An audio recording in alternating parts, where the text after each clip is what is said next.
আমার এক্স গার্লফ্রেন্ডের হাজব্যান্ড আমার সাথে দেখা করতে এসেছেন। এই গরমে ভদ্রলোকের পরনে কোট টাই, চোখে চশমা, হাত পা গুটিয়ে পিঠ টান টান করে সোফায় বসে আছেন। আমি রুমে ঢুকতে প্রশ্ন করলেন, এসি নাই? জি না। ও, ঢাকা শহরের মানুষ এসি ছাড়া বাস করে কিভাবে? ভদ্রলোক প্যান্টের পকেট থেকে রুমাল বের করে ঘাম মুছলেন। আপনি? আসলে আপনাকে ঠিক চিনতে পারলাম না। কথাটা সম্পূর্ণ মিথ্যা। বিয়ের পর ঋতু আমাকে ব্লক করেছিল। ফেক আইডি থেকে অসংখ্যবার ওর ওয়ালে ঢুকেছি। এই ভদ্রলোকের সাথে কাপল ছবি দেখেছি। ওনাকে আমার অচেনা লাগার কথা নয়। আসলে কি বলে কথা শুরু করব ভেবে পাচ্ছিলাম না। আপনার একটা বন্ধু ছিল ঋতু, মনে আছে? জি, আমি ওর হাজবেন্ড। ঋতু কি এখানে এসেছে? মানে? ঋতুকে কাল থেকে খুঁজে পাওয়া যাচ্ছে না। ওর ফোন সুইচ অফ। ওর আত্মীয় স্বজনের বাড়িতে খোঁজ নিন, থানায় খবর দিন। আমার কাছে এসেছেন কেন? দেখুন, আপনার সাথে ঋতুর একসময় খুব ভালো সম্পর্ক ছিল, তা আমি জানি। ছিল, সেটা ওর বিয়ের আগে। বিয়ের পর ওর সাথে আমার কোনো যোগাযোগ নেই।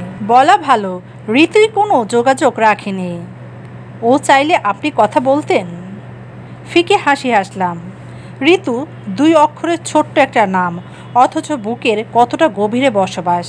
সবেমাত্র ভার্সিটিতে অ্যাডমিশন নিয়েছি। দুরু দুরু বুকে রোজ ক্লাসে যাই।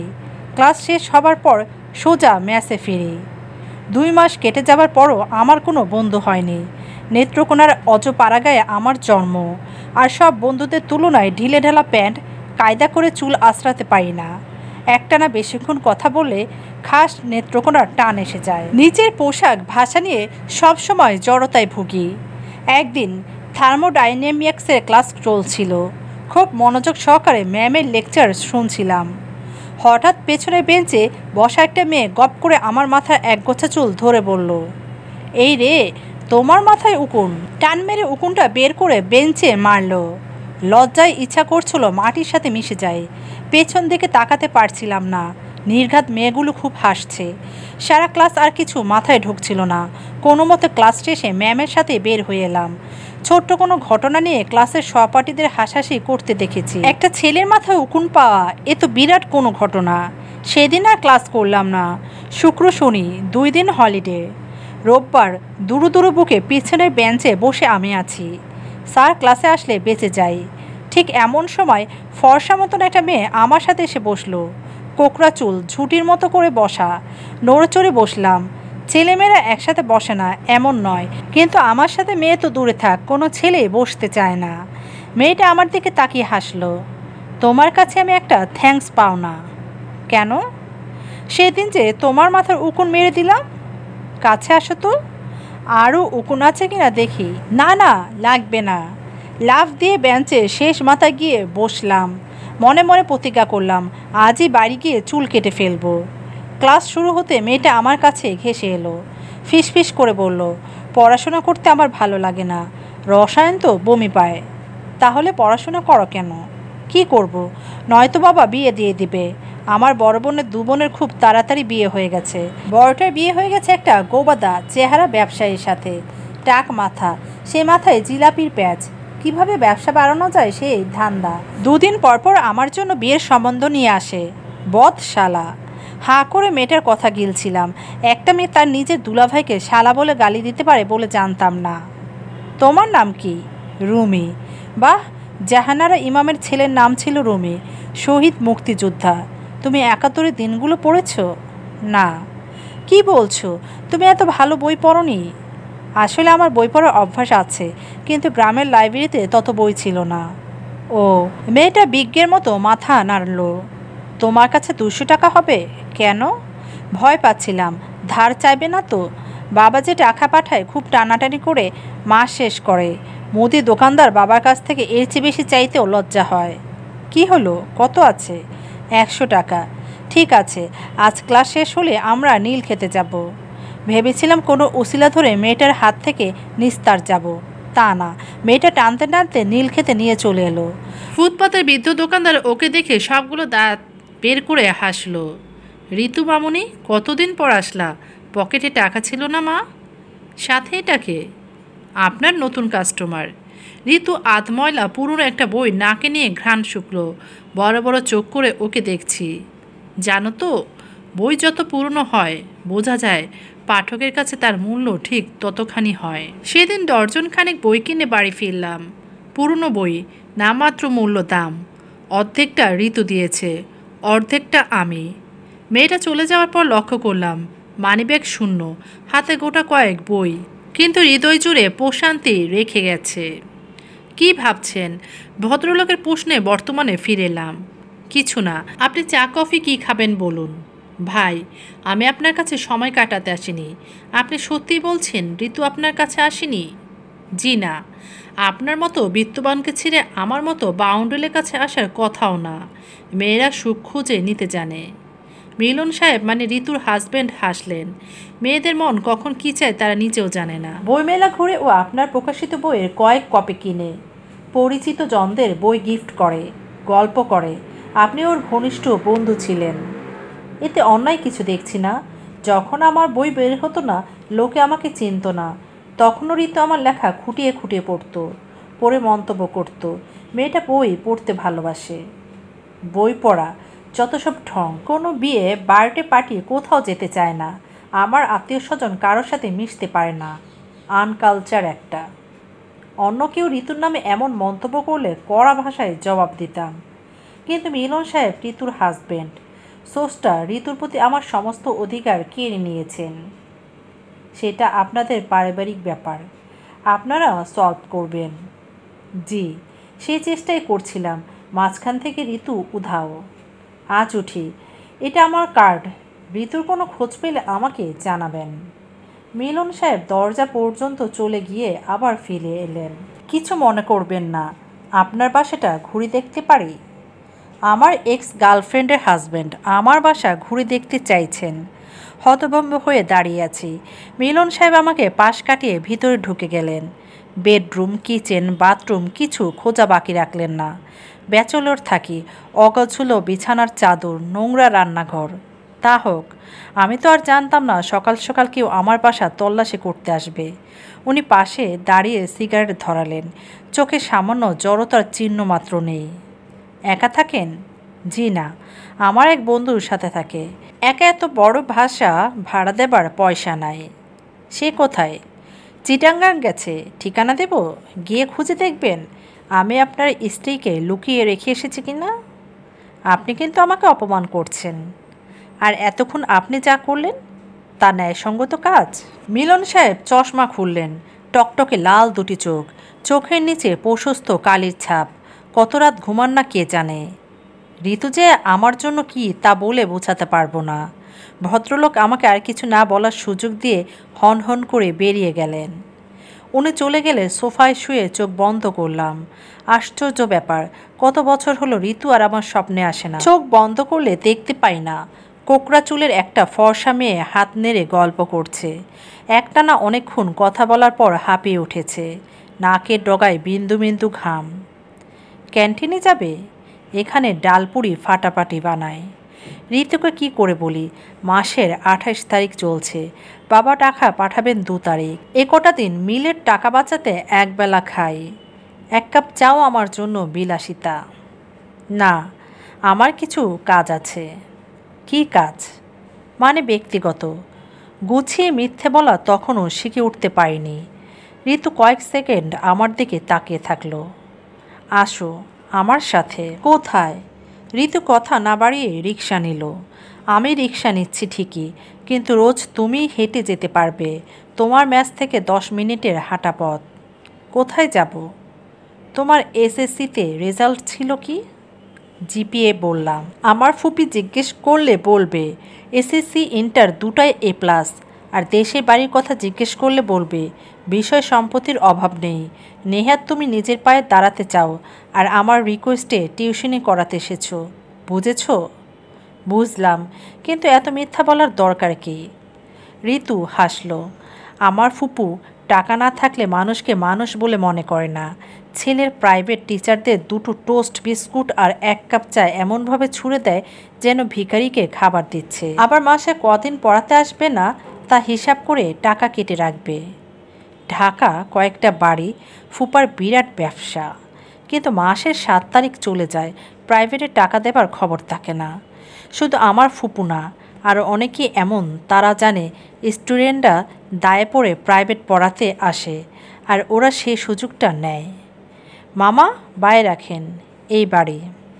ঋতুর ফুপুর বেশ কর্তি টাইপ চেহারা, সারাক্ষণ পান খান। ঋতু ওর ফুপুর সাথে আমার সম্পর্কে বিরাট গালগল্প জুড়ে দিল, যেন আমি লাট সাহেবের ছেলে। ঋতু আমার বন্ধু, তাই ওর অনুরোধে পড়াতে এসেছি। ছেলেটাকে দেখলাম, দীপ, ক্লাস 9-এ পড়ে, লাজুক চেহারা। নাস্তা এলো, লুচি, আলুর দম, গাজরের হালুয়া, মিষ্টি। ঋতু আমার কানে ফিস ফিস করে বলল, এর চেয়ে কিন্তু ক্যান্টিনের ডালপুরি হ্যাব্বি ছিল। দিন গড়ায়, ক্লাসের অন্য সবার সাথে ধীরে ধীরে বন্ধুত্ব হয়। সবার মতো ঋতুর সাথেও আমি তুই তাকারি করতে পারি না। একসাথে বন্ধুরা মিলে জম্পেশ আড্ডা দিচ্ছি। ও এসে ডাকে, বন্ধুরা খোঁচা দিয়ে বলে, যা যা, তোর পেয়ারের মানুষ এসে গেছে। রাগ হয়, যাব না আমি, দেখছো তো গল্প করছি। ঋতু গাঢ় চোখে তাকায়, ও চোখের চাহনি না বলা অনেক কথা বলে। বন্ধুদের অগ্রাহ করে উঠে দাঁড়ায়। আর কেউ থাকুক বা না থাকুক, আমার শুধু ঋতুকেই দরকার।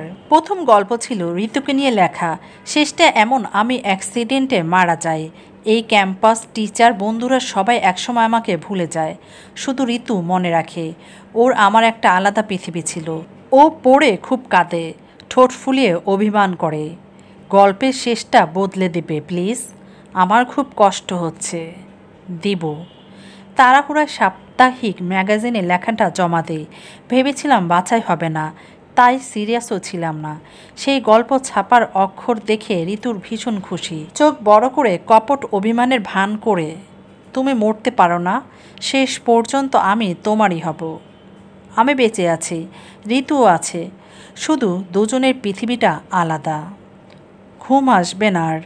উঠে বসলাম। মিলন সাহেব অনেক বছরের পুরনো ক্ষতে আঘাত দিয়ে গেলেন। একটা সবাই বক্তৃতা দেবার কথা ছিল, সন্ধ্যায় মঞ্চনাটক দেখবার কথা। কোথাও গেলাম না। ঋতু কোথায় হারিয়ে গেল। পুরানো বন্ধুদের ফোন করলাম, ওরা জানালো কারোর সাথে ঋতু বিয়ের পর কন্টাক্ট রাখেনি। কোথায় গেল ও? ঋতুর এমন স্বভাব ছিল 1-2 সপ্তাহের জন্য ডুব দেবার। ক্লাসে আসতো না, ফোন রিসিভ করতো না, কিন্তু এখন ওর স্বামী আছে, সংসার হয়েছে, দায়িত্ববোধ অনেকাংশে বেড়েছে। রাত 10টায় দীপকে কল করলাম। ছেলেটা কণ্ঠ শুনে চিনতে পেরেছে। ওর মায়ের সাথেও কথা হলো। ওরা জানালো ঋতু ফিরে এসেছে, একাকী, কুয়াকাটা ঘুরতে চলে গেছিল। যাক, বাঁচা গেল। মেয়েটা ছেলে মানুষে সত্যি কবে দূর হবে। পরদিন ঘুম ভাঙল কলিং বেলের শব্দে। দরজা খুলে দেখি মিলন সাহেব, উস্কো খুস্কো চুল, পরনের শার্ট কুচকানো। ঋতু ফিরেনি? ফিরে এসেছে। তাহলে আপনি? 1 গ্লাস পানি খাবো। পানি খাবার পর শার্টের হাতায় মুখ মুছলেন। ঋতুর সাথে কাল রাতে ঝগড়া হয়েছে, ও ওর বাড়ি চলে গেছে। তাহলে তো জানেনই ও কোথায় আছে, আমার কাছে আসার দরকার কি? ভদ্রলোক দুহাতে মুখ ঢাকলেন, চোখের কোণে জল চকচক করছে। ভাই, বিবিএ পড়ার সময় বাবাকে হারিয়েছি। সংসারের হাল সেই থেকে আমার কাঁধে। ভাইদের পড়াশোনা শিখিয়েছি, বোনদের বিয়ে দিয়ে দিয়েছি। জীবনে নিজের জন্য জীবনে কিছুই চাইনি। বিয়ের আগে ঋতু নিষ্পাপ মুখটা দেখে মনে হয়েছিল এই একটা মানুষ আমাকে বুঝবে, আমার সংসারটা বেঁধে রাখবে। কিন্তু না, ও ঠকালো আমাকে। দেখুন, কেউ সবার সাথে কথা বলতে ভালোবাসে, কেউ বই পড়তে, পার্টিতে শাড়ি গহনা গায়ে চড়িয়ে ঘুরে বেড়ানো চেয়ে কেউ নিজের মতো করে থাকতে আনন্দ পায়। প্রত্যেকটা মানুষের ভালো থাকার উৎস আলাদা, আপনাকে তা বুঝতে হবে। সবই বুঝি। সারাদিন বসের ঝাড়ি, ট্রাফিক জ্যাম, কাঁচা বাজারের গন্ধ সহ্য করে বাড়ি ফিরে দেখি বইয়ের মুড অফ। তাহলে পুরুষ মানুষের শান্তির জায়গাটা কোথায় থাকতে পারে বলেন? রোজ ঝগড়া আর কত সহ্য হয়, ক্লান্ত আমি। মিলন সাহেব, জি বলুন। আপনাদের পারিবারিক ঝগড়ার ইস্যু টেনে আপনি আমার কাছে পরপর 2 দিন এসেছেন, বিশ্বাস হয় না। আসল কারণটা খোলাসা করুন। ঋতু চরিত্রহীনা, একথা জানলে কোনোদিনও ওকে বিয়ে করতাম না। ওর ইনোসেন্ট চেহারা দেখে ভুল করেছি। কি বলছেন এসব? অস্বীকার করতে পারবেন বিয়ের আগে আপনাদের শারীরিক সম্পর্ক ছিল? বোধ করি এখনও আছে। ঋতু আপনাকে বলেছে এসব কথা? না, ওকে জিজ্ঞেস করাতে আমি এখন ওর কাছে কুৎসিত লোক, অমানুষ। তাহলে এত শিওর হচ্ছেন কিভাবে? আমার গল্প উপন্যাস পড়ার অভ্যাস নেই। বেশ কদিন আগে ঋতুর প্ররোচনায় আপনার একটা ছোট্ট গল্প পড়েছি। সেখানে গল্পের নায়িকার রেবেকার পিঠের ডান দিকে জরুল আছে। ঋতুরও তাই। অনেক দিন পর আমি ঋতুর নাম্বারে ডায়াল করলাম। মেয়েটা বিয়ের পর নরক যন্ত্রণা ভোগ করছে, অথচ কত রাত ওকে গালিগালাজ করেছি। স্বার্থপর, সস্তা, মিডল ক্লাস মেয়ে বলে। সেই তো বড়লোক জামাই দেখে গলায় মালা দিল, মাঝখান থেকে আমার জীবন নিয়ে খেলে গেল। ভুল ভেবেছিলাম অধিকাংশ মেয়ে সামাজিক রীতিনীতি আর পারিবারিক উচ্চাকাঙ্ক্ষার বলি হয়।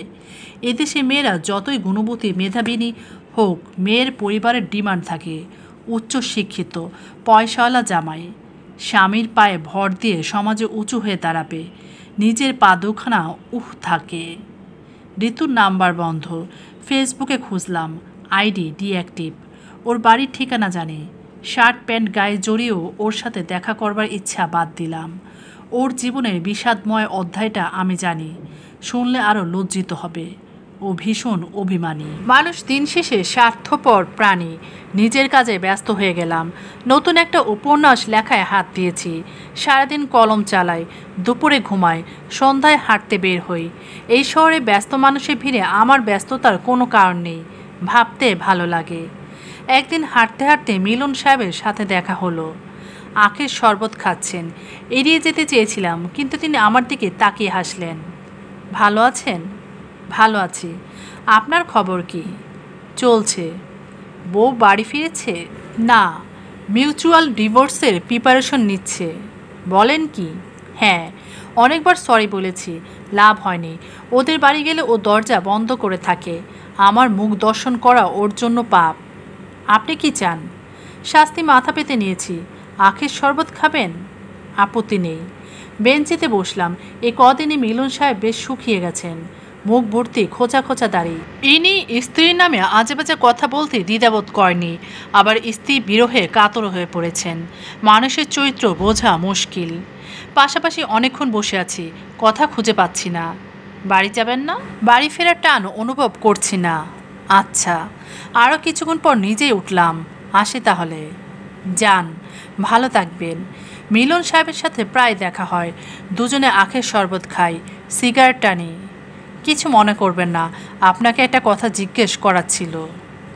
নিঃসংকোচে বলুন। আপনি লেখালেখি করেন, অনেক মানুষের সাথে চেনা জানা। বলেন তো, এ যুগে কয়টা প্রেম শারীরিক স্পর্শ ছাড়া গড়ে ওঠে? উত্তর দিলাম না। ভাই, প্রেম ভালোবাসা আমাদের সময়ও ছিল, এখনও আছে, কিন্তু আমাদের সময় প্রেমের সম্পর্ক খানিকটা রাগঢাক আড়াল মিশে থাকে। এক সময় প্রেমিকার হাত ধরতে পারলে প্রেমিক পুরুষ নিজের জীবন ধন্য মনে করত। আমাদের সময় এইসব খুনসুটি আরও বেড়েছে। আর এখনকার পরিস্থিতি আপনিও জানেন, আমিও জানি। আমার সন্দেহ করার পিছনে যথেষ্ট কারণ ছিল। মিলন সাহেব, স্কুল লাইফে একটা মেয়েকে পছন্দ করতাম বলতে সাহস পাইনি। কলেজে একটা মেয়েকে প্রপোজ করার পর রিজেক্ট হলাম। ভার্সিটিতে ঋতু, ওর বিয়ে হয়ে যাবার পর আর কেউ আমার জীবনে আসেনি বললে মিথ্যা বলা হবে। আমি যেমন 28 বছরের অতীত নিয়ে কারোর সাথে সংসার করতে যাব, সেও গোটা এক অতীত নিয়ে আমার কাছে আসবে। ধরলাম সে শারীরিক শুদ্ধতা নিয়ে আমার জীবনে এলো, অথচ মনের ভেতর এখনও আরেকজনকে লালন করে। তাহলে সেই শুদ্ধতার মূল্য রইল কই?